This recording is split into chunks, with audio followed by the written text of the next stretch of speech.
नमस्कार। Atul gardening art creation को सादर स्वागत। आज आम आ गोटे देखा जोटा बर्तमान बहुत चर्चित आलू चाष विषय सब दिखाई सरकार तरफ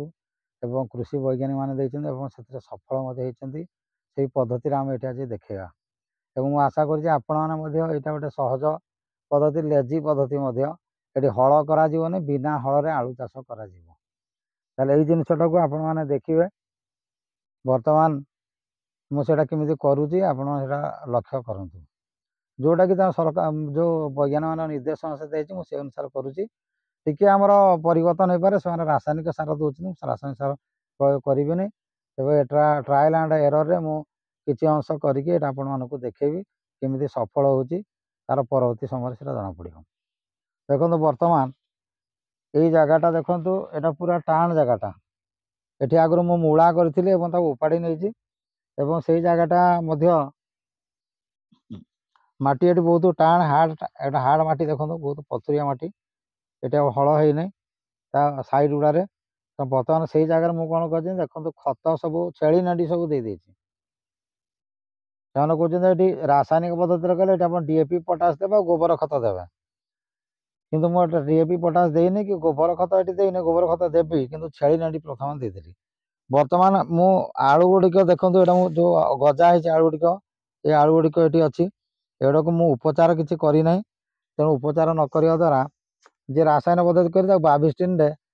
माने पानी रे बुड़े देवे बर्तमान मुझे कौन करमी फंगस न धर मो प्रत्येक ये जो आलू मदा तारिखटे जे गोमूत्र देखो सब गोमूत्र देती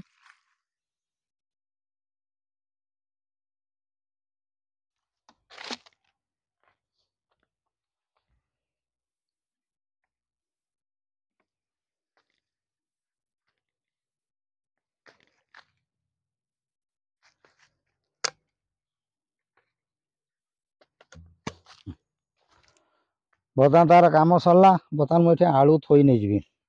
देखो गोटे कि दीटा मो दीटा आलू थोची कौटी कौटी 3टा देवी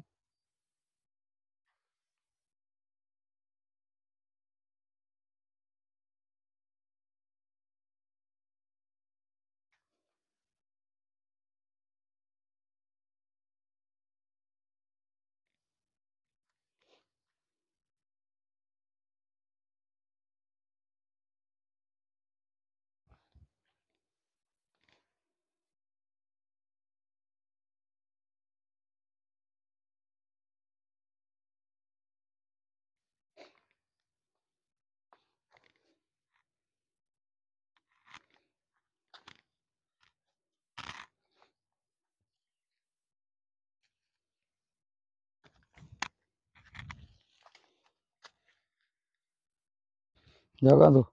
समस्त आलू मुझे बर्तमान थोईदेली तार परवर्ती प्रक्रिया है मु गोटे गोटे आंजुला गोबर खत सड़ा गोबर खत रखी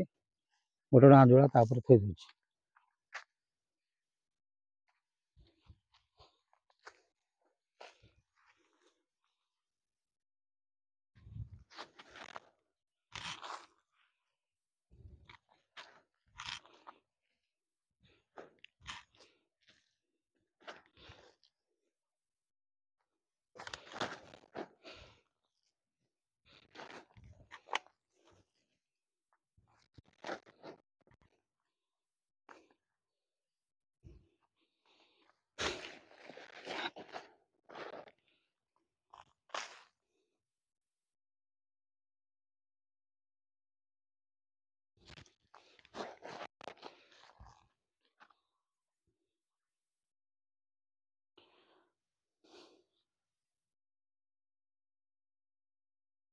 बर्तमान देखो समस्त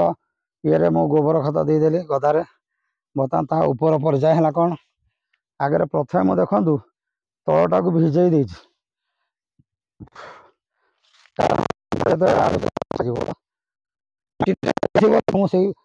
सिचुएसन ता ऊपर देखु मु कौन करुँची ना 6 इंच गुटा घोड़े देली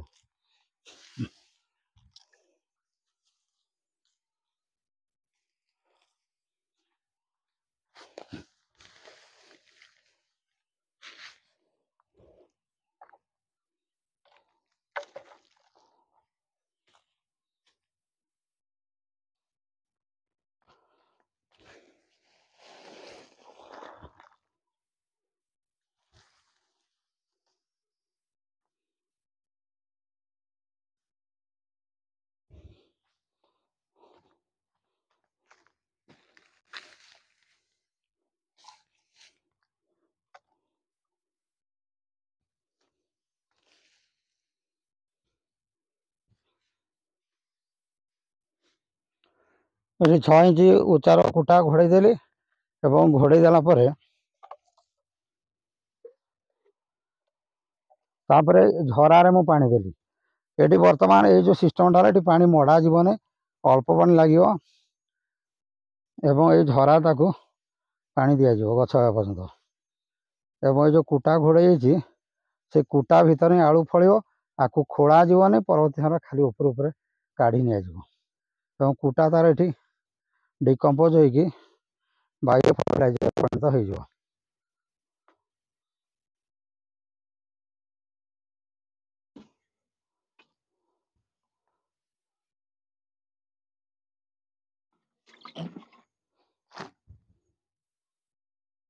ପଜ କରିଦେ। ବର୍ତ୍ତମାନ ଦେଖନ୍ତୁ ଏଠି ମାସେ ହେଇଯାଇଛି, ମାସେ ପରେ ଆଳୁ ଗଛ ଗୁଡ଼ିକ ଯେମିତି ହେଇଛି କୁଟା ତଳେ ତାର ଫଳିବ। ତେବେ ଆମେ ତ ଆଉ ଦୀର୍ଘ ଭିଡ଼ିଓ ହେଇଯିବ, ତେଣୁ ପୁଣି ଅପେକ୍ଷା କରିକି ଆଉ ତା ଅମଳ ପର୍ଯ୍ୟନ୍ତ ଆମେ କରିପାରିବୁନି, ତାକୁ ପରବର୍ତ୍ତୀ ସମୟରେ ଆଉ ଗୋଟେ ଭିଡ଼ିଓ କରିବା ପାଇଁ ପଡ଼ିବ। ଆପଣମାନେ କୋଇ ଭିଡ଼ିଓଟି ଭାବୁଛି ଭଲ ଲାଗିଥିବ, ପୁରାପୁରି ଦେଖିବେ, ଲାଇକ୍ କରିବେ, ସେୟାର କରିବେ ଏବଂ ସବସ୍କ୍ରାଇବ୍ କରିବେ। ରହିଲି, ଧନ୍ୟବାଦ।